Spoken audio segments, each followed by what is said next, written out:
Welcome to another episode of the Miles Offside podcast, where we talk a little bit of football and a whole lot of nothing.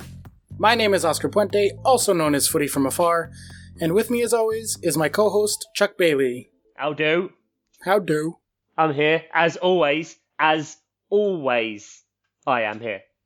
As always. Correct. I resent you changing the introduction to include, as always, to include Mr. Ian Stimpson, because quite frankly, he's not always here, is he? No, he's missed two now, or this is the third? This will be the third. I believe he's finally sent his son off to join the North Korean army, and as such is out celebrating with his wife. So, yeah, it's fair enough. Yeah, he's having a much better time than we are right now, but we do have someone to help us fill in the void.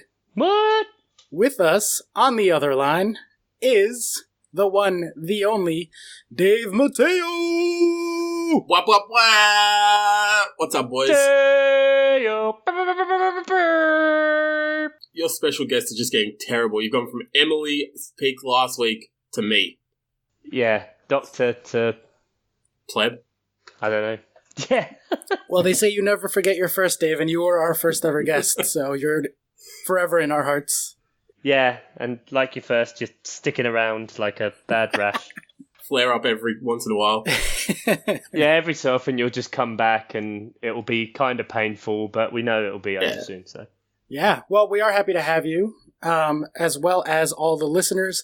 If you are joining us because you listened to our Game of Thrones Super Mega Special Spectacular, and you enjoyed that, sorry to say we are going back to our usual topic of soccer/football, depending on what country you're from. Chuck, you're outnumbered this week with soccer. Nah, it's football.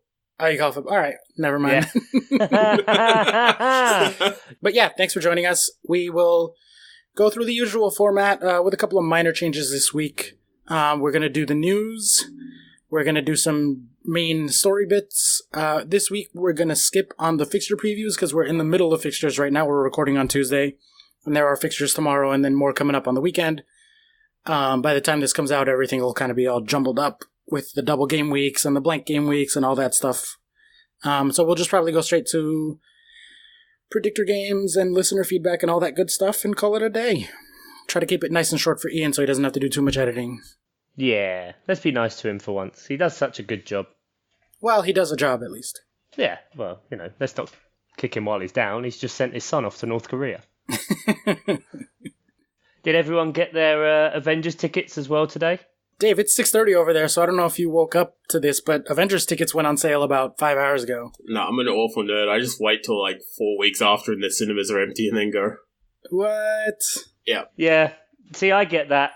Yeah, the only movies I go get pre-order tickets for a Star Wars opening night. Sure. Fair. I get that. Because I don't know, I'm always caught in two minds. Because part of me thinks, yeah, I'm paying this money, so I'd like to see it first. But another part of me thinks, I'm paying all this money, I'd like there to be no one else there to bother me. Yeah.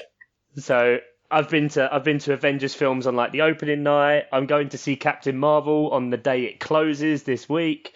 So it's a nice balance. And I bought double bill tickets, so it'll be like Infinity War, and then when Infinity War finishes at 1 minute past midnight, then they'll start Endgame.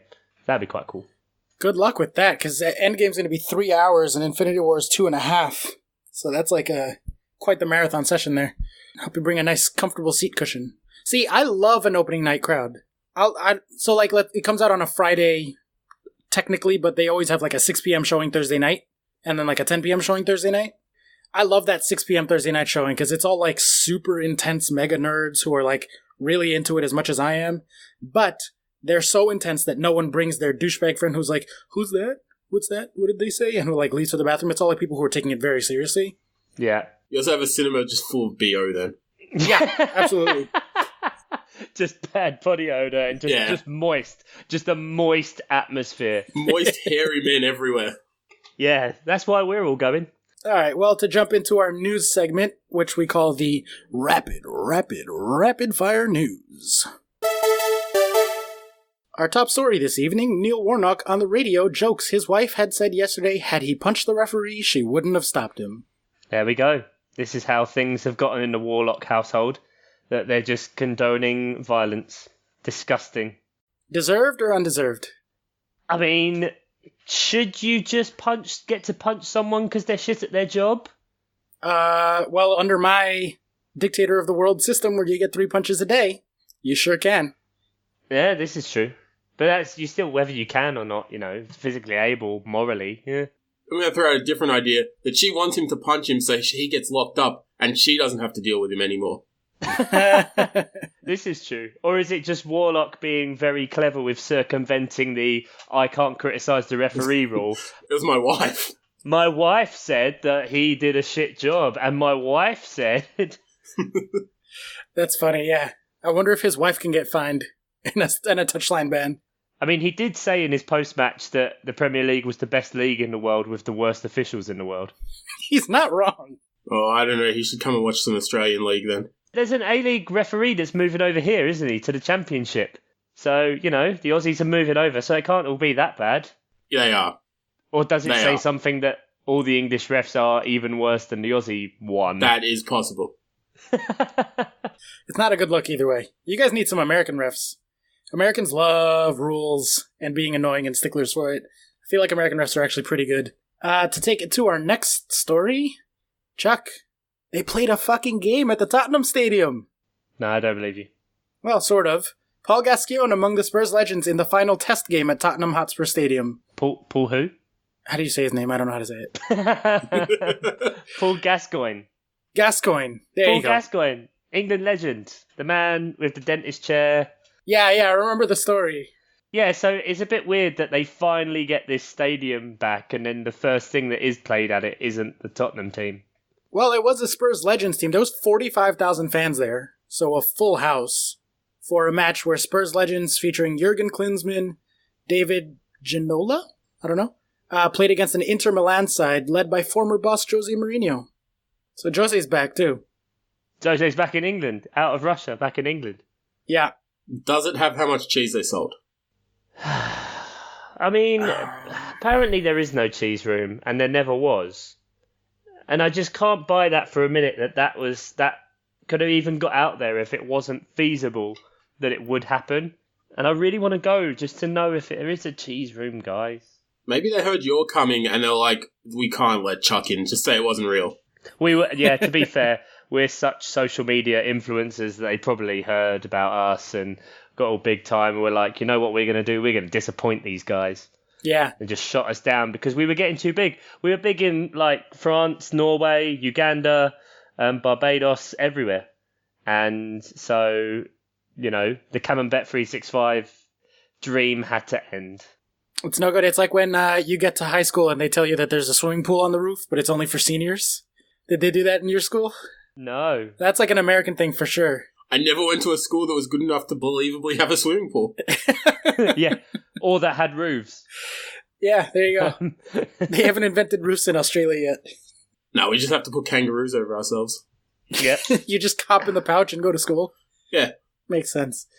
Our next story, to keep it with Spurs, Mauricio Pochettino has no doubt that Tottenham will qualify for the Champions League. Dave, do you have no doubt or do you have some doubt? Everyone has doubt, right? He should definitely have some doubt. Their only hope is that everyone below them is worse. Correct, which, given their recent form, no reason to think that. I mean, where are they at the minute? They're fourth now below Arsenal, aren't they? Yep, and I'm pulling up the Premier League projections for 538 right now, and it has them at 60% to make the top four. So not quite a coin flip, but certainly not a sure bet. But they were also, not too long ago, quite close to being, like they were fairly close third favourites to win the league. Yeah. And now they're not even favourites to come in third. Arsenal's above them and looks likely to stay above them according to the projections. And it's going to come down to Tottenham and Chelsea, really. It's 3 points between sixth and third now. So as much as you could be the pessimist about this, Chelsea could still finish in third. Man United could leapfrog Tottenham as well. So Tottenham could end up finishing sixth. Chances are they'll go out of the Champions League to City. And then, oh God, there's too many permutations to work out. Yeah, there's a lot. There was the one we talked about where Chelsea win the Europa League and then they come in fourth and they don't actually get to make the Champions League, which would be my favorite. That's definitely my favorite permutation. Oh, of course it would be. But that seems like you're tempting fate there to be like, oh, I've got no doubt. We're definitely going to do it. Like, why would you invite that on yourself? Seems weird. It might just be trying to, like, actually give the players that sort of edginess that they need. Like, I expect this, do this. Yeah, that's true. High expectations, right? Yep. I think what they really need, if they're going to get anything, is a new set of legs for Harry Kane if they really want to make sure they finish in 4th place, because that dude cannot stay off the injury list. Nah, he's turning into... Who's the kid from Christmas Carol? The little boy... Tiny Tim. He's turning into Tiny Tim, and his legs don't work, and everyone thinks he's going to be okay, but in the end it's not, and it's sad. That's a product of him just playing non-stop for 5 years at this point, right? Yeah, and he was never like the healthiest person to begin with, but he's never gotten anything like a break at all. And Pochettino teams are ridiculously like high fitness levels. Yeah. Like he works every player into the ground. Yeah, and then they don't buy any new players, so... I know, they have a self-imposed 2-window transfer ban. I have a theory that was actually smart from them. Oh, let's hear it. So, the last 2 years you've known City are going to win and Liverpool are going to win, right? Like, that's kind of a given. But you knew City and Liverpool were going to be the top 2 teams, and those squads are noticeably better than every other team in the league. Sure. Right. If you're Tottenham, who are in that 3rd spot, surely you save your transfer funds to splurge when those two are slightly going downhill and you pick it up. In theory, but they've also had massive outgoings potentially because of the stadium, so... Right. There's also that side of the fair play where they just physically couldn't spend any money.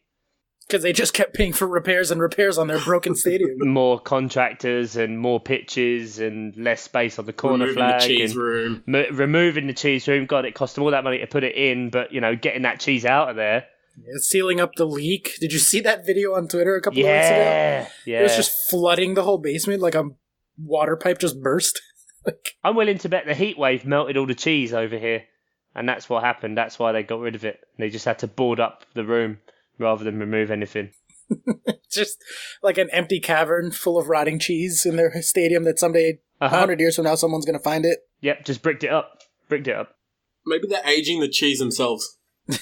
Yeah, they just started with milk. And hopefully in 100 years it'll be cheese. All right, well, let's keep it going.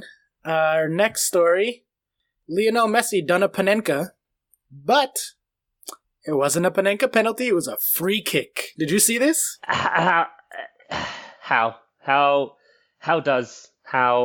thing... He's just the greatest player ever. He sure is. I don't see any argument, like, personal issues with Cristiano Ronaldo aside, like, just even on the field. I don't think it's even close. Like, it's got to be Messi. How do you do that? How do you do, like, a tiny dinked free kick from, like, the very edge of the box... and it just drops over the wall, and between two players that are just like, nah, this can't be, oh shit, it's a goal. It was ridiculous. He's amazing. That's it. We don't need to say anymore. Dave, how's the temperature down there as far as the hot takes on Messi and his greatness? I don't know. There's a lot of, there's still your Cristiano fans, but I think at this point, how can you argue against Messi, right? His one detraction is his international career. Right. Which is such a ridiculous thing because, like, you can't hold that against him. I don't see how anyone holds that against him. And hasn't Portugal's best achievement come when Ronaldo wasn't on the pitch? Correct. He was on the bench. Yeah. Yeah, and, like, Messi's had to play alongside Gonzalo Higuain for all these years. Like, that's such a handicap. It's unfair to compare that. Like... yeah, but you also got to play with Sergio Aguero, so it's like, how does that... That's true. That maybe those two kind of counteract each other. Yeah. I guess. I don't know. But, like, the cheek. The fucking pure cheek on the kid. The guy. I guess he's older than me. To fucking take a Panenka on a free kick. Like, what? Have you ever seen anything that cheeky? Like, straight up. No, only, like, those fake penalty routines where, like, someone goes down to, like, tie up their shoe and kicks the ball with the other foot as it comes down. No, that was just filth. Utter filth. Yeah. I watched it about 20 times in a row, just mind blown. Yeah, and I love how Valverde comes afterwards and he says he had no idea Lionel Messi was going to do that. Quote, I had no idea what he was going to do. I'd love to say it's something we planned, but it's not like that. He didn't pay attention to me, and then he scored a goal. Like, yeah, no shit, you didn't plan that. Who practices Panenka free kicks? Like, no, and who would tell Lionel Messi what to do anyway? yeah, like, just get out of his way and let him do what he does. It's just at training sessions, you'd just be like, just there you go. Yeah, I mean, between that and the ridiculous chip of a keeper on his line a couple of weeks ago, I think he's just, like, really feeling himself. It's been a few years since Messi was just, like, non-stop every day. I check Twitter and it's like, Messi did a hat trick. Messi did this. Messi did that. He had that one year where he scored, like, 1,000 goals. 1,000. Right? But it's been a while 1,000. since he's really playing at his highest level again on an individual basis. And it's, like, just phenomenal to watch. Yeah, especially at 34 years old, I want to say. It's obscene. The guy's a machine monster. Yeah. Yeah. All right. Well, next story. UEFA president calls for referees to stop games in the case of racial abuse from fans. Chuck, do you think they'll literally ever do that?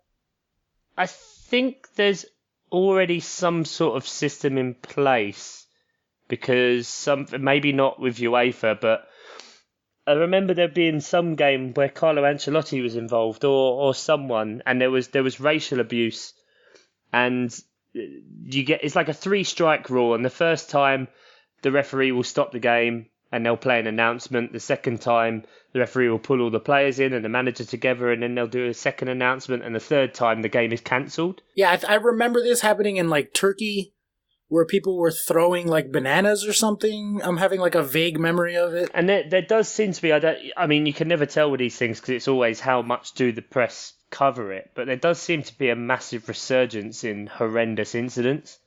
Obviously recently with the England game in Montenegro, there's been stuff with Raheem Sterling, be that at Chelsea, or there's been abuse at Arsenal games. And a few others just everywhere. Italian league, German league, I think. Yep, Chelsea, when they've traveled in Europe, have had 3 different matches with like abuse issues and the other teams getting penalties and all that. Yeah, so I think that it's just everywhere. There has to be some sort of thing to get involved. I mean, the Premier League have just launched this new racism initiative. I can't remember what it's exactly called now, but to try and prevent it. But yeah, just cancelling the game, it's one way of trying to prevent it as much as you can. Yeah, the quote from the UEFA president is, "The moment a match is stopped or it's not played, I think that 90% of normal people in the stadium would kick the asses of those idiots. It's 2019, not 100 years ago. We will speak to the referees and tell them to be confident and not be afraid to ask." So I like that he's talking about people getting their ass kicked. I mean, he's the president of UEFA. Vigilante justice. Bring them out onto the centre pitch and flay them. Yeah, and it sucks. This was in response to the Callum Hudson-Odoi thing, which, he's a kid, he's making his England debut, he plays really well, gets an assist, has, 6 take-ons, all this stuff. And, the story after the match is not, congratulations, you had a great match, it's your first match, blah, blah, blah, but it's talk to us about the racism. And, to put a mar on his, debut just sucks. It sucks that happened to him, and it's nice that, the people in charge are finally starting to, actually say stuff about this and take action about it and hopefully cracking down more. Because he's right, it is 2019, fuck off. Mm-hmm. There's no place for it in society, and at least we can control people in the stadiums, if not everywhere else. No, and Southgate, when he addressed it after the England game, was really quite eloquent with it and was very clear and said, I don't understand, I can't claim to be an expert on this because, I'm a middle-class white person, but what really needs to happen is the education. If we can keep banning people or throwing it around, but then it can just create some sort of rage or anger within that kind of side of things or within a community of people. And we just got to find a way to educate people. And the dumb fact of it is, should you ever have to educate someone that the colour of their skin matters? It's a game of football. Let people go. Let people go about their life regardless of how they look or what have you. And it's just pretty sad, exactly like you said, that again and again and again in all kinds of instances from all different angles has to be a story. So the sooner that changes and whatever can speed up that process, the better, really. Yeah, sounds good. All right, well, that'll wrap it up for our news stories this week, which means it is time to talk about the Premier League. We have a couple of ways to go here. We could talk about the relegation race, we could talk about the title race, or we can talk about the referees. Dave, your esteemed guest of honor, which one would you like to begin with? Let's go relegation. Let's go with Crystal Palace, the Dream Killers. 3 seasons in a row we have relegated a team. Thank you very much. Yes, we have. And hasn't Van Aanholt scored in every one of those games? He has scored the final goal in every single one of those games. So the last 3 seasons, it was against Huddersfield, against West Brom, and against Hull. And albeit the whole game was 4-1, I think West Brom was 3-0. And interestingly, that Van Aanholt goal is what won Oscar our draft league last year. And we watched that game together in New York. And then, this year... Drinking at like 8:30 a.m. Yeah. Just pounding Bud Lights. That was a good time. Like Dave is now. He says as he drinks from his own beer. Fuck it, it's the evening, it's acceptable. Huddersfield, you were a placeholder in the Premier League, a team we had to scroll past. I'm shocked they stayed up for a season, honestly. Yeah, I mean, there's so many shit teams in the Premier League that some really bad ones stay up every year. And you just kind of got to hope that you're not one of the ones that ends up going down. Yeah, but I think people forget that Huddersfield weren't even one of the best championship teams of the year they came up. No, they really kind of muddled their way through and just about got in. Didn't they go through the playoffs? So they beat Sheffield Wednesday in the first round in a huge upset.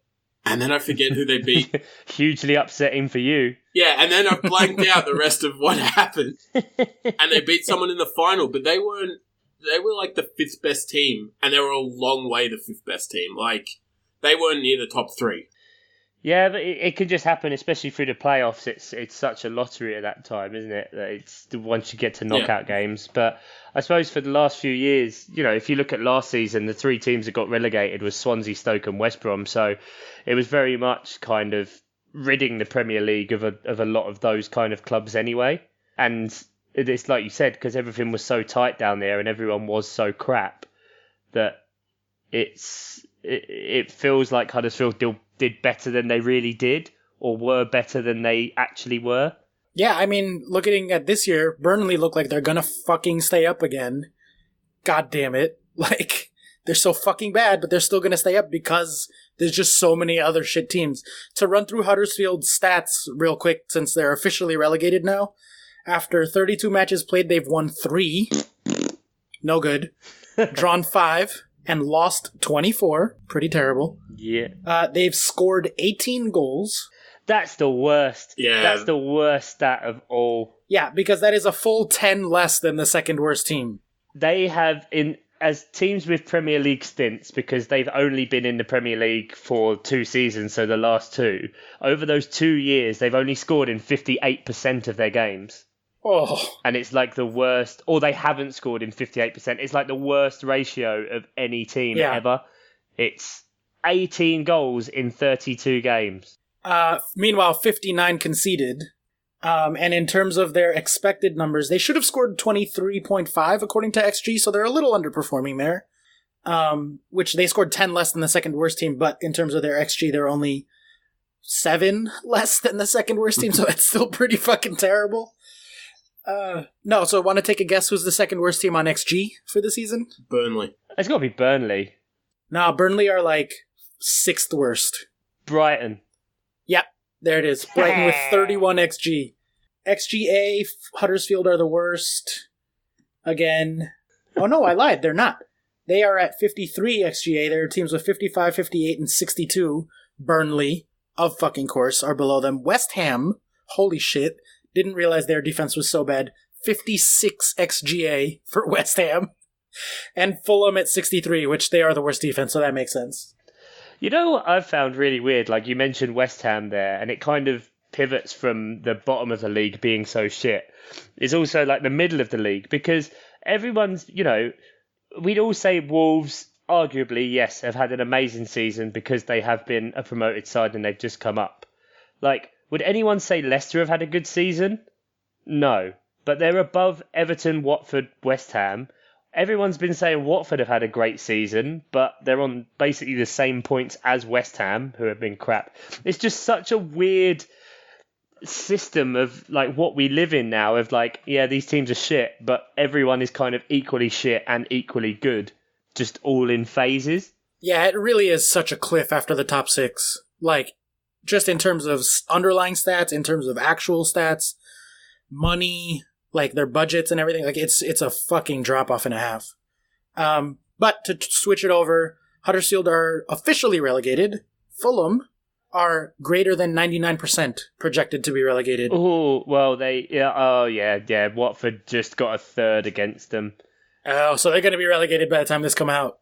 Yeah, probably. Because they've got... So at the moment, they're on 17 points. Burnley are 16 points ahead with 18 points left to play for. Cardiff, if Cardiff can go get a couple of wins, they can put pressure on Burnley. Absolutely. Yeah. Because they've got a game in hand and they're 5 points off. Stranger things can happen.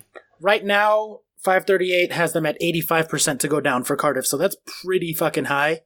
Burnley at 9, Brighton at 5, everyone else less than 1. Oh, wow.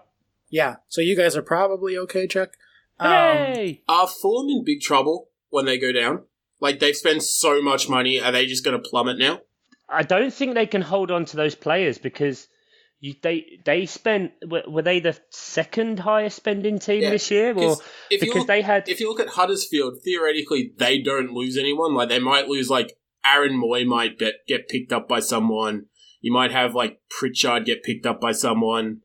But they keep maybe a couple of the defenders, yeah. Yeah, they keep their team who are theoretically on pretty low wages anyway. Fulham get gutted and lose a lot of money. Yeah, Fulham are gonna get gutted. There's a lot of... That's the fucking weird thing, man. There's a lot of good players on Fulham. It's a mercenary kind of style of team of just patching it together. Because they had to, because I remember when they came up, like last year, they had quite a lot of loan players or people they had to sell off. Yeah. And so I remember when they came into the FPL game, I think they only had 13 registered players that you could pick from. And so they had to buy that many players as well. And obviously there's some where they can make some money on and sell them off. But it could end up, exactly like you said, Dave, it could end up with a similar situation where they fall through the trapdoor because they sell off all these high price players, have to buy in again a load of players. Which, who are they going to buy? Who wants to go play in the championship? Like, those types of players are already on teams. You get a lot of players that are, you get the Premier League loan players out. You get a lot of people that do want to make the move to England that kind of get promised it as a springboard. That effectively, Peterborough had it for quite a few years that they would sign players with the intention and telling them, like, look, once you get a good offer, you can go. So they had a lot of players come in for a couple of seasons that would score 20, 25 goals, but then be sold instantly. Mm-hmm. Dwight Gale comes to mind with that. He scored 30 goals for him, I think, in a season, but then straight away was sold off to Palace. And so just after we went up to the Premier League. So you do get that kind of as a stepping stone. Yeah, although the Chelsea loan army is going to be significantly smaller because of the transfer window ban and all that. Maybe Chelsea buy Fulham. Maybe that's how they get around it. I don't know. I genuinely don't understand. Like, sure, Fulham are crap and they're all mercenaries and it's a patchwork team and all of the things we just said. They still don't seem to be precipitously worse than everybody else. Like, they're in the same level as Huddersfield in terms of being so much more shit than all the other shit teams. And it doesn't make sense to me. Like, I can't put those two things together. No, especially when you look at the last couple of seasons of the relegated teams. So at the minute, like we've said, you've got Huddersfield on 14, Fulham on 17, and then Cardiff on, 28? 28, yeah. So 2 seasons ago, when it was Hull, Middlesbrough and Sunderland, they finished on 24, 28, 34. So kind of similar in structure, but none of them quite as bad. And that's unbelievable to think that Sunderland team was better than Huddersfield. But then last season, if you look at it, the teams that got relegated, it was 31, 33, 33. Oof, that's harsh. So all really close and a much higher standard. So 17 fucking points. Like, they're not... It doesn't make any sense. It's so bad. And minus 43 goal difference. Oh. 43. 72 goals. They've conceded 13 more goals than Huddersfield. Yeah. And going off XGA, Fulham are by far the worst. They're on 63. No one else is even above 56. So they're outperforming even being shit. That's what's impressive. So yeah, like, I guess it's their defense, right? Like, their defense is just so astronomically bad. I think it's everything. I think they had a really bad time because of the way they handled the Jokanovic firing. I don't think Ranieri was the best person to get in, and then obviously they've just got rid of him as well. So Yeah. And then having what's his name? Scott Parker? No. Yes. Mm-hmm. Yeah, having Scott Parker in is potentially, that's obviously a hiring for the Championship, because even a few games ago there was nothing he could do because they've had some really tough opposition. They just played Leicester away. I think his 3 games have been Leicester away, Liverpool at home, and Man City at home. Maybe if he had 4, then the other one was Chelsea. So he basically had no chance whatever. So it makes sense that he's been brought in to kind of bring back a bit more of a kind of club spirit about it. Someone who knows what's going on and can use like the youth players, because they know, like they said, they're going to have to sell off so many of these guys. But yeah, that's bad. It's really bad. Well, to take it to the other 2 teams really in the race, at least in terms of the projections, the only 2 that are of significance, Cardiff currently on 28 and Burnley right above them on 33. If you're Cardiff right here, you have to be looking at that Chelsea match and the way in which they lost it while Burnley won, and be thinking that you got fucked by the refs, because that has very, very serious relegation race implications. Like, if they were still only 2 points behind Burnley, like, it wouldn't be 85 and 9 if it was only 2 points. So I guess this might be a good place to bring in and talk about the refereeing and the VAR stuff. It's unbelievable. I mean, we didn't actually speak about it a couple of weeks ago, but I'm pretty sure there were 2 big ones one weekend, maybe 2 or 3 weeks ago. And it was a Newcastle goal, I think, where there were like 4 or 5 players offside. Yeah, well, that's what the Chelsea goal match was in this match. It wasn't even close. And you think, okay, one player, when they show it and you look straight down the line and there's a small amount, like the leg is poking out or his head is over, but it's come from 2 players running, so it's at speed. So it can be kind of tough with that to get the perception right. But when you've got 3, 4, 5 players distinctly offside and nothing happens, it's disgusting. And it just makes you think, like, bring in all the robot refs. Like, bring in all the cameras, use it all, and just make sure these absolute dumbass things don't happen anymore.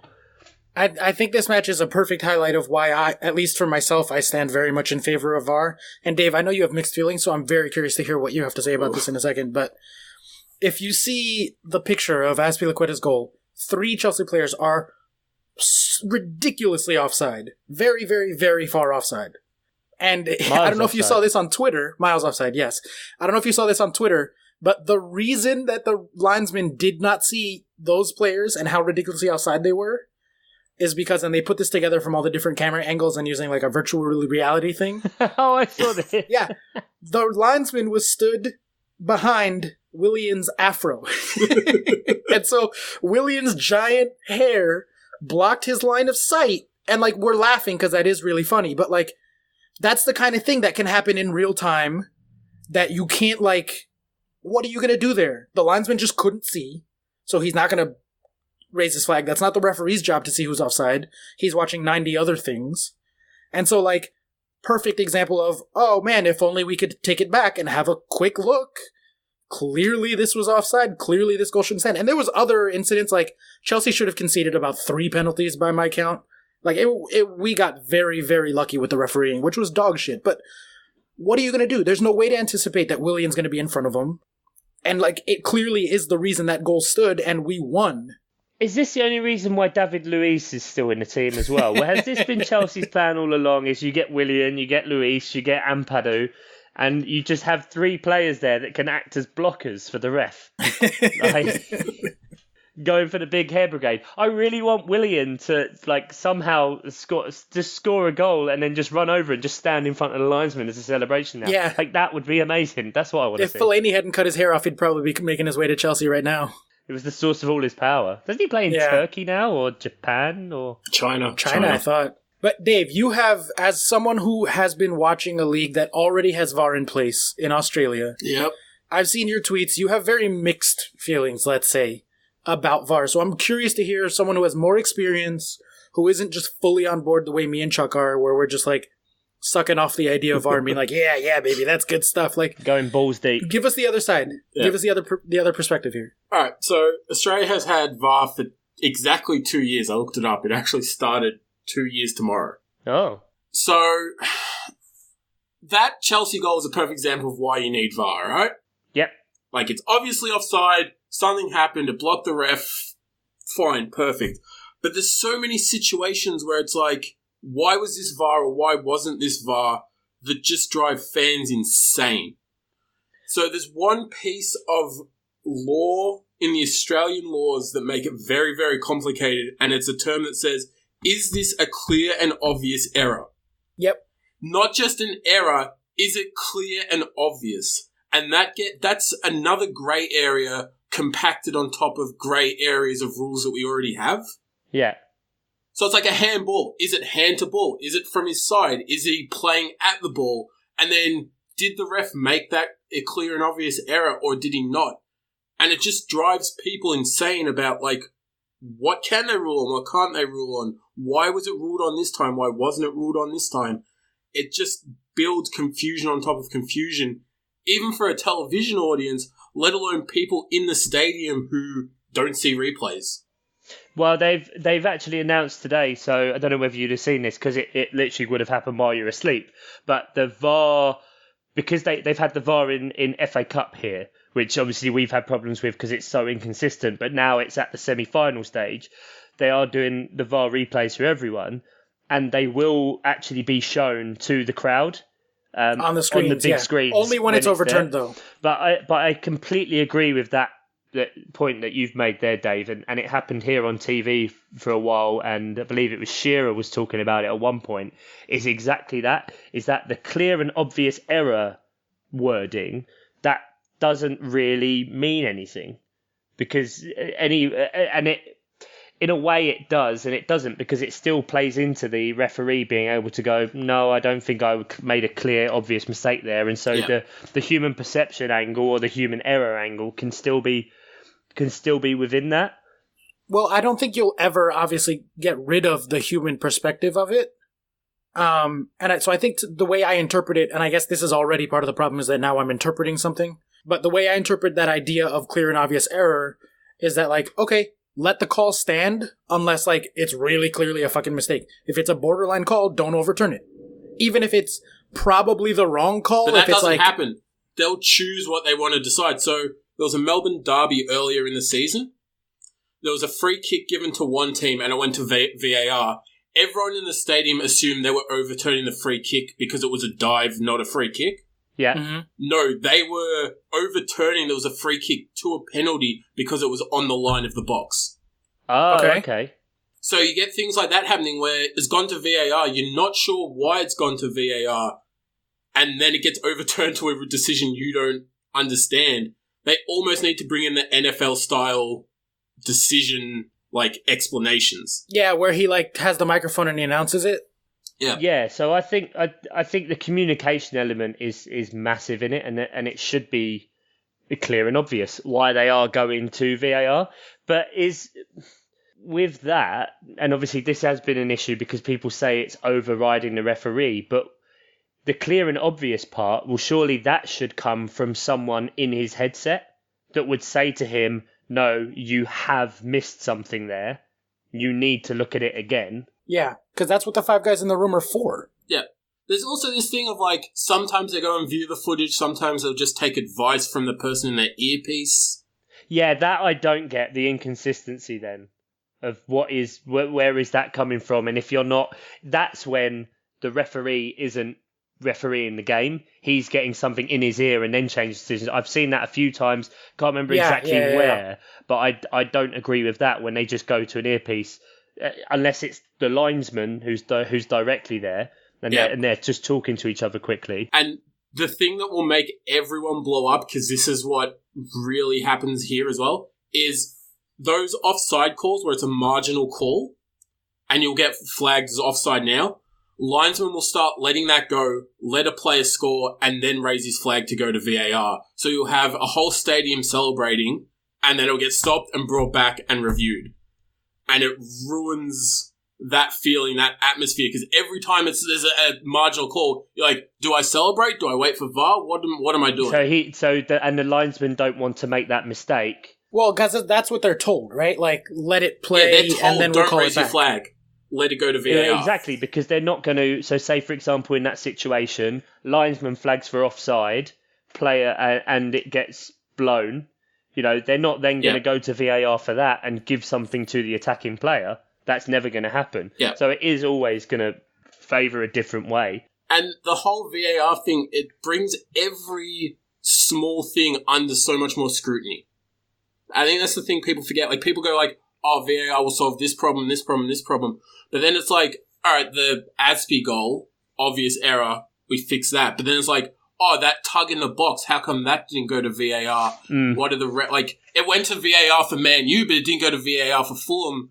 Are we now, you get that whole big teams are getting the rub of the green even more. And also what happens on corners if, let's say it's Man United versus Fulham, like you said, and on a corner there's one Man United player pulling a Fulham player, and then there's another Fulham player pulling a Man United player, and then there's a second Fulham player pulling a Man United player. So how does that work? Is it, or those fouls completely cancel each other out, or because Fulham are committing 2 fouls, 1 foul? That's I see where it gets complicated, I think, for me. You're changing one set of problems for another set of problems, but I think the problems you get from, just refs, not having VAR, people are a lot more accepting of those mistakes because there's a human involved. When you start bringing in VAR, people almost act like this should be perfect across the board. Which is absolutely stupid because, as we all know, it's still a human doing it. It's not all of a sudden a computer telling people. So, but you're right. People will get more critical because it has that. See, but I don't see that as an argument against, because idiot fans being idiots and not understanding things is part of life. It's just part of life, idiot right? People So not understanding. That's not a reason to not do VAR. Is because it's going to piss off idiots. I think you'll see some fans who are slightly more even-keeled get annoyed at some VAR decisions as well. Yeah, I'm sure I will be annoyed at certain VAR decisions. I'm not pretending that it's going to be perfect or that I won't get pissed off at it from time to time. I guess my question to you, since you have more experience with it, is do you think that the benefits outweigh the costs in terms of getting more calls correct, or do you think that it just makes everything fucking worse and you wish that it didn't exist at all? I think the benefits work if it's done properly. Okay. Australia has the problem where we already have bad refs. So, the first season we had it, there were refs at every ground watching monitors, and they were the VAR. Then in a grand final, there was a situation where the VAR failed on the game-winning goal. There were 2 minutes where the VAR just collapsed. Right. Everything went out. So all right, we're going to move it to a central location where we have 3 refs who are VAR trained who watch every match to keep consistency. Yeah, which I think is what they're going to do in England. But that'll be so much harder in England when you have 10 games on at the same day. Yeah, if you didn't have games on at the same time, that'll work, because you can't have 5. Because if you think about it, although it would be unlikely, in 5 games, you could have 2-3 incidents about the same time or that overlap. Yeah. So it can then lead to a 2-3 minute delay after the incident has happened where the game has gone on, and then the VAR guys go, oh, actually, you should go back for that. And that can't happen. And the other problem is, every ref has, a certain style that they ref to, and I'm sure Premier League teams have, set out to their players, this guy is this, or this guy is this. He will give cards early on in the game as soon as you touch a player. Don't touch players. I could completely believe that, yeah. But you have, that, and then you have someone in the VAR suite who has a whole other interpretation of rules. And it's like, you've got this guy doing one thing and then the VAR telling you a different thing. It just it's adding complication on top of complication in a lot of times. Okay, and I guess the things you're saying doesn't bode super well for England because they also have terrible fucking refs, referees. Yes. Yeah, exactly. Yeah. Like, I'm picturing Mike Dean, It might be better if, like, when they take out some of these grey areas in the official rules as well. Like, they're changing handballs and stuff like that. But, yeah, VAR's fine, but when it messes up, it feels so much worse for you as a fan when it goes against you. That's the major problem. Interesting. Okay, well, I'm curious to see then how it works. Hopefully, with anything, it only works if it's implemented well, right? Yeah. So hopefully it does get implemented pretty well. They iron out the kinks. I'd imagine the first year is going to be rough sailing, and then they'll slowly start to get better at it. I don't know, because, like, in the World Cup, it was fine. Yeah, it was great in the World Cup. The World Cup was fantastic, but it had dedicated refs for dedicated games, and they all wore the same kit, and it was amazing. That's the major plus point of VAR, is a bunch of grown men in full kits in a room. I wonder if they wear shin pads. It's like in baseball where the manager wears a baseball uniform even though he's like 70 years old and has a beer belly. It's my favorite thing. It's the only sport where the coach wears the same uniform as the players that I can think of. Yeah, long gone are the days of the player manager in the Premier League, my man. Oh, yeah. Fuck. All right, well, we were going to talk a bit of title race, but that really, really good conversation, honestly, went a little longer than we were planning. And it does just look like a very tight race, so I don't know that it's worth necessarily getting into right now. It's City and Liverpool. If just a quick touch on the stats, City are still 60% projected, Liverpool 40%, so that's basically a toss-up, slightly in City's favor, mostly because of schedule. But we're very curious to check in on that in a couple of weeks and see if it still keeps going. It looks like, in terms of the projections, City are projected to 94 points and Liverpool are projected to 93, and that's about what they're on pace for. It's not that far off. One of these two teams is going to have, like, in the top 5 of point totals ever, and going to come in second place. Unless there's a catastrophic failure between now and the end, like... Oh, God, that would be such a Liverpool thing. Yeah. That would be the most Liverpool-y Liverpool in Liverpool land. Yeah. Oh, that's what's going to happen. Can you imagine they get 99 points but come in second because City gets 100? Like... so we'll keep an eye on that, but, like, one of those two teams is going to be really fucking hard done by. Because it's going to be by far the best ever second-place team. Like, yeah. And I think it's a bit of an understatement to say that as a football podcast, we're going to be keeping an eye on who wins the league. Fine, fair enough. All right, well, that wraps it up for the soccer talk, so let's go ahead and start talking about socks and sandwiches. Chuck, take it away. Yeah, so usually this is Ian's segment, Ian's corner, Muller corner, Thomas Muller, Thomas the Tank Engine, connections. What? Where you get in touch with us on Twitter, Facebook, and the emails. And also a quick shout out for all of you Patreons. Thank you for your continued pledges. And as well, we have a new Patreon. That's where Ian will add in a jingle. Possibly. Or just leave that. Probably not. That's probably good. Mr. Patrick Butner. Woo! We have an American patron. Hello. Is he American? Yeah, he's actually a friend of mine. I think, honestly, he doesn't really watch the Premier League. He's a Patreon for the Nerdy Newsstand specifically. Mate, to be honest, people are getting the most value out of that, so that's... Like, I'm happy for that. That's a very good... You're too good to people, if anything, on that section. Well, you know, I give the people what they want. Also, I just want to talk about nerdy stuff for a half hour a week, anywhere, even if it's just to an empty room. Yeah, I'm sure that's your half hour of nerdy stuff for the week. Yeah, that's the only time. Yeah, that's all he does. Yeah. Yeah, there's definitely not an R2-D2 Mickey Mouse head behind you. Oh, shit. Yeah. We did this last week. He didn't make the pod, but I'm within reaching distance without moving my chair. I can grab about 15 Star Wars related things, including Christmas lights in the shape of R2-D2. So, oh my God. Yeah, that's weird that you have Christmas lights. And wasn't there a reindeer or something? And yeah, the singing reindeer. Shall I play it? Ian can just cut this again, but.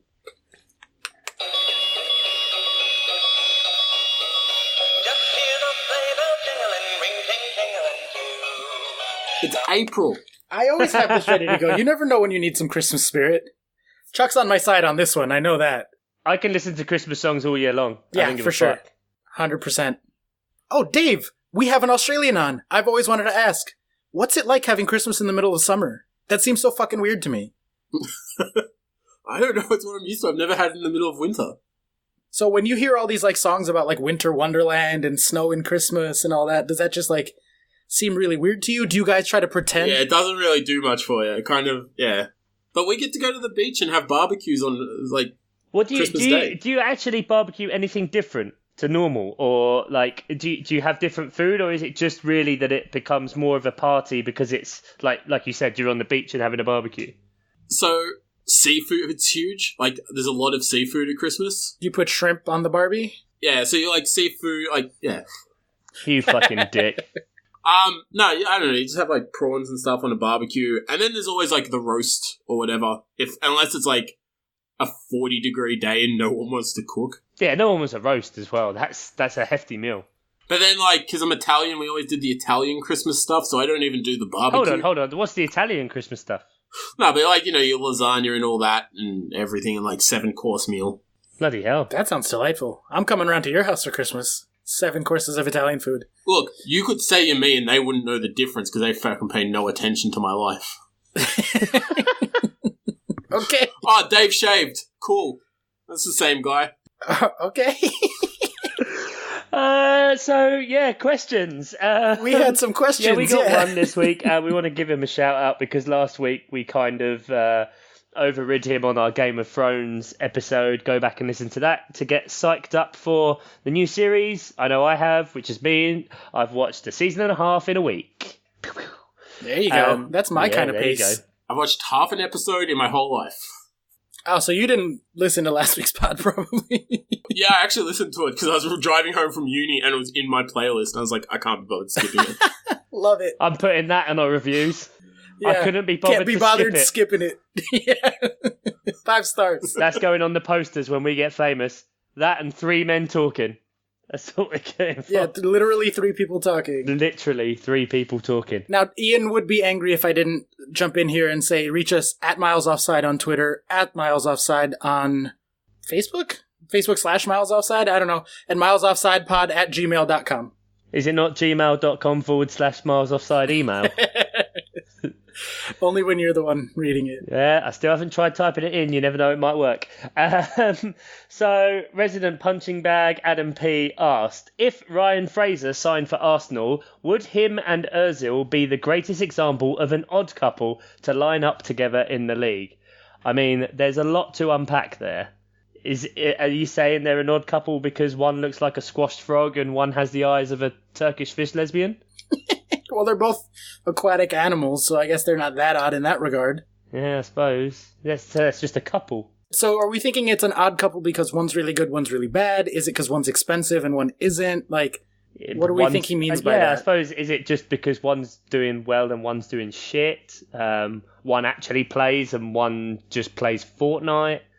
I don't know. Premier League odd couples, it always goes back to kind of the little and large strikers, really, doesn't it? Like, I mean, Peter Crouch and Jermaine Defoe instantly comes to mind.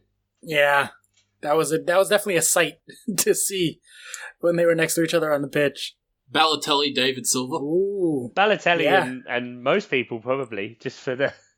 Apart from Sergio Aguero, because that was his one assist. True. I think from the Chelsea perspective, I think of like N'Golo Kante and Diego Costa being on the same team.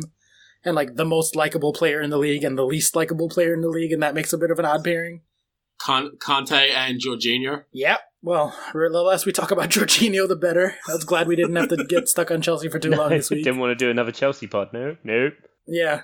David Luiz and Gary Cahill. That is an odd couple. Like, Cahill's like a very boring... I could not imagine 2 people more different. Yeah. Just completely different personalities, different looks. Everything about him is just completely insane. Yeah, that's not bad. What about you, Dave? You have anything from Sheffield Wednesday that kind of comes to mind? Oh, no, we just got a bunch of really crap players. Hey, you got Barry Bannon, all right?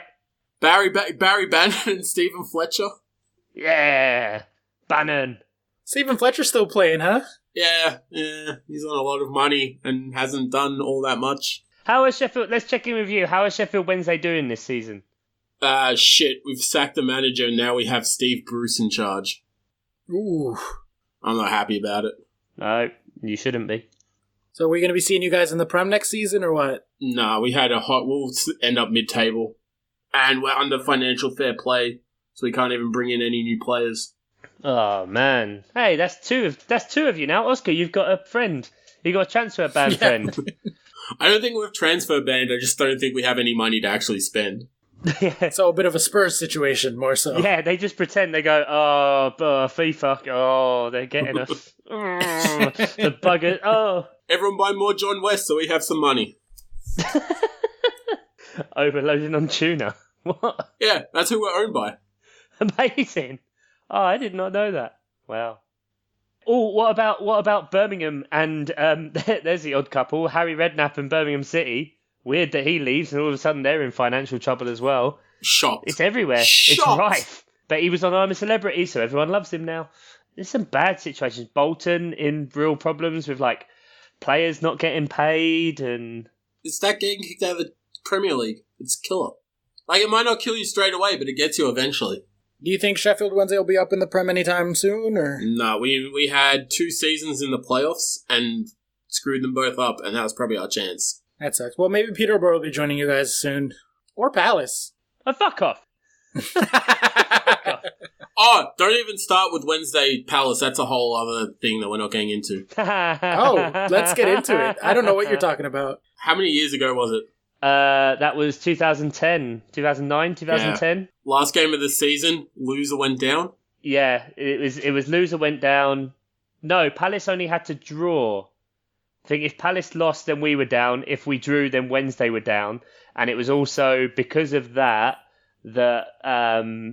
Palace then it still existed as a club because we stayed in the Championship and could then rebuild and then go forward because we were in all sorts of troubles. All right, well, hopefully, Dave, you'll get your revenge next year when Palace get relegated. Fuck off. What, will they lose their only decent player to Man United? Wan-Bissaka or Zaha? Which one do you mean? Yeah, Wan-Bissaka. £34 million to Man United? No, surely, no, you wouldn't go Man United. Is that happening? I didn't hear about that. I heard that rumour yesterday somewhere.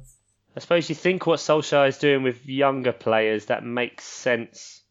And he would be replacing Valencia, who's old. Yeah, I mean, that just is obvious that... Oh, I don't want to... No. No. I'll ring Ollie and tell him... Maybe he'll do a Zaha, like, fuck Solskjaer's daughter, and then come back. Well, if he does do a Zaha, then he'll go there for like 30 million. He'll fuck Solskjaer's daughter, not play for a while, go on loan to Cardiff, and then 2 years later we'll buy him back for less than we sold him for. That's the stuff. Yeah. That's the good stuff right there. Like I can manage that. All right, well, we have another question to just abruptly change.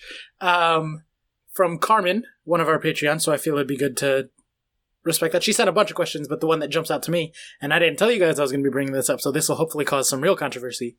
Oh, what God. country has the better bars? It was originally supposed to be UK and US. Let's throw Australia in there. Which one of us has the best bar/pubs? I mean, we're known for one thing. Give us this one thing, please. What, alcoholism? Yeah. The problem is, Dave, is that neither of us have been to Australia. That's true. We can't verify. Yeah, think about this. Like, warm nights in a beer garden, a whole bunch of beers on tap. You're good to go. That sounds like here. I can imagine it's good. Yeah, it is. It's very... or here for like a couple of weeks every year. Yeah, but we're not lying to ourselves that it's warm. It's actually warm here. It's just, the degrees are in double digits. Let's take our clothes off. I definitely think sports bars, like the US, has everyone nailed on that. Like, there's no better public space to watch sports than US sports bars. Yeah, but US sports bars don't have bookies in the bar. That is true. Not yet. Not yet. They did legalize gambling on a federal level, so that might be coming soon. But after my years of gambling, I'm not for that. I don't need that. I'm past that now. Like, well, I mean, no one has that name. Well, you just have it on your phone, right? Well, yeah, this is true. Yeah. Dave, is there a sports bar culture down there? Like, do people get together to watch the Premier League? Well, yeah, but so Premier League, because it's like midnight kickoffs. Oh, that's tough. Yeah. Everyone's already battered, so... Everyone's already battered, and people will... There's a lot of fan groups, because there's like a lot of British expats and stuff here. Yeah, same here. So you have certain bars that have like... There'll be an Arsenal bar, there'll be a Man United bar, there'll be a Tottenham bar and stuff like that. That's nice. All right, well, when I go visit you, we'll have to go to the Chelsea bar together. Yeah, no, I'm not going in there. Every British bar just has Australians working there anyway. So even if Britain win, we still win. There aren't so many Australians now. Like, that era of influx has changed. Like, there was Australians for a long time, and then it was, like, South Africans for ages, and now it's just kind of then moved around to different European countries, and now just no one. No one works in any pubs. Well, it's because you guys are kicking everyone out. Yay. I have to say, of the, like, one of my favorite things about going to England is the, like, very specific type of pub that exists in England that I haven't really found anywhere else in my travels, which is, like, really tiny and cramped and old, but you can feel the fucking history in the wood and the seats. And and it's like, shut up and drink your drink. That right, kind of yeah, exactly. Like, there is a few of those here. Yeah, like you walk in and everyone turns around and stares at you like how dare you enter this place? Yeah. And even like the more touristy ones, like in Covent Garden, are like you can feel that you're like, oh shit, Dickens drank here. Like, that's cool. You know? And we did a pub tour when we were there, and we went to like 5 or 6 like really, really old pubs, which we don't have anything like that in the US. There's nothing older than like, you know, literally the oldest stuff is like 1700s. But like most things are like 1850. If you see a building that's from 1850, it's like really old over here. And in London, it's like, that's just a regular fucking place. Like, yeah, that's like my house. So to being able to go to like an English pub with a ton of history to me was really, really cool. Do you guys have anything like that? We don't have anything like that in the US, but you were saying Australia kind of does? Like we have like fake versions of that. Like we have the English pubs that are set up to look like that, but don't have the history necessarily. Mm-hmm. But like we do have that style of pub because there are so like obviously British people in Australia set it up. So what's the best type of Australian bar then? Or pub? Australian bars are weird because everyone has food, which I feel like is a very Australian thing. You can go to any pub and you can order like dinner. Yeah, that sounds normal to me. Yeah? Certainly in the US, yeah. Yeah, that's normal. You can always get something, like always a roast on a Sunday, always a few bits, like... You can at least get some appetizers, but usually there's like a full menu, yeah. We have a whole mix of stuff, like, it just depends what you want. Like, so Melbourne's a very foodie and drinky city. It's hipster. AKA so hipsters, you can find exactly. whatever you want. You can find whatever you want here, and there's something to do. I think just what is the ultimate crux of it is as long as it has 4 walls and alcohol, like it's good. And not too expensive, which is our problem. Same here. And London, too, for that matter. Dude, there's no way America's even close to what we have to spend on booze. Yeah, this is true. Australia's big time. Australia's more than us. Yeah? So what, like to get a pint of beer is about $13. Holy shit. And I think it's like $1.50 Australian dollars to US. Yeah, 13 Australian dollars comes out to $9.19. I just went on Google. That's fucking absurd. My God, I think you guys have to come in last place just for that. That's insane. Like, it's all tax. So, have to pay a lot for booze, but universal healthcare. Yeah, cheap booze, Who needs healthcare when you can just drink your problems away? Yeah. Well, I think honestly for me, I'm going to give it to England.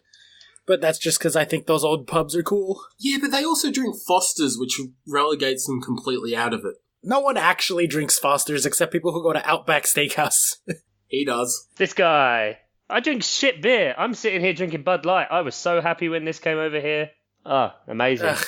For a hipster, you have shit-tasting beer. I don't like fucking craft beer. It's all bollocks. I want something... No, but he's gone super hipster that he's now like gone past the ironic craft beer to the ironic foreign, not fancy beer. Do you want to fuck off with your framed Big Lebowski poster behind you? You fucking prick. Don't give me that. I like drinking beer. I like drinking a lot of beer. The less alcohol it has in it, the more I can drink. Logic. Fair enough. All right. Well, that does it for listener questions for this week. So, Chuck, do you have an update for us on the Predictor League of Predictions? Haven't done it in a while, and it's mostly irrelevant because by the time this episode comes out, there would have been more games and the scores will have changed. Predictor League. I had to do it though because obviously with Dave here and he gets to find out where he is, and also because Ian isn't here, and I think that would be funny. So, Dave, you are currently mid-table anonymity in the Supreme at 13th place. So 13th place out of 21. I'm down in, out of 22, sorry. I'm in 19th, which is not so good on 60 points. But it's all right, because Oscar, you're back at the bottom, mate. You're back at the bottom. Yeah. And not just are you back. Last place. Finley Last is place. 8 points clear of you. You're on 74. Wow. Finley's on 66. Ian, get him back from North Korea. Get him out of the DMZ. Like, he can't be there anymore. It's done. But when we turn our attention to the top of the table, in third place is Mr. Ian Stimpson. And he's not here. And potentially, by the time this comes out, he won't be in third place anymore. That's probably the highlight of his year he's missed out on. Yep. At some point in the top three of a fairly insignificant competition in which there are 22 competitors, yes, that's probably the best thing that's ever happened to him. That and reaching the age of 50. In second place is Raphael Briand, and in first place, resident punching bag, Mr. Adam P.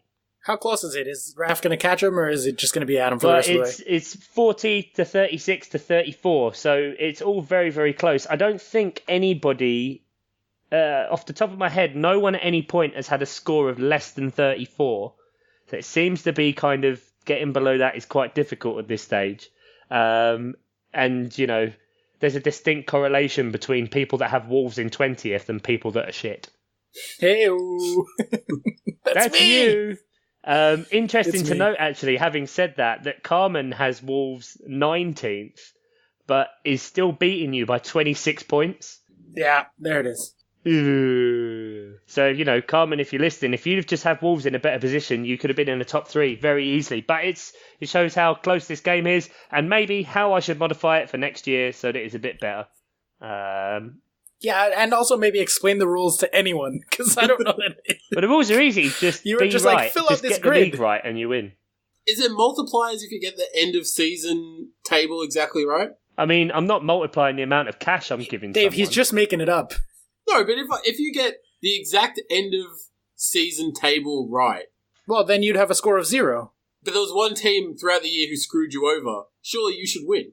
No, so I don't think it's cumulative. I think it's like week to week, how close are you to what the table should be right now? If I understand the rules correctly, but I'm which I just saying, probably if don't. you get it exactly right at the end of the season, you should get extra points taken off. I think your score would be 0, wouldn't it? Yeah, that would be a score of 0. I thought you just meant that your prize should increase or you should get something extra. Also that. I mean, Ian will give you his son. We're just shipping Finley around a lot. He's already sent him to the North Korean army. Like, Yeah. it's fine. I'll speak to his missus. I'm sure we can smooth things over. I'll buy a crockery set or something. I'll fill the void. By the way, have you guys seen the scores from today? Real quick. Football scores. Fulham was playing. We were talking about how Fulham's defense is shit. Want to care to guess Oh, God. what the scoreline was in Watford Fulham? But I did see earlier that it went to 3-1. Okay. Well, it ended 4-1. Derp. Yeah, Fulham down. And in the other match, United lost. United lost to my Wolves. God. Ole out. Ole out. Ole out. Bring back Jose. No, just kidding. Never bring back Jose. He was in London the other day. It's true. Just a short train trip back up.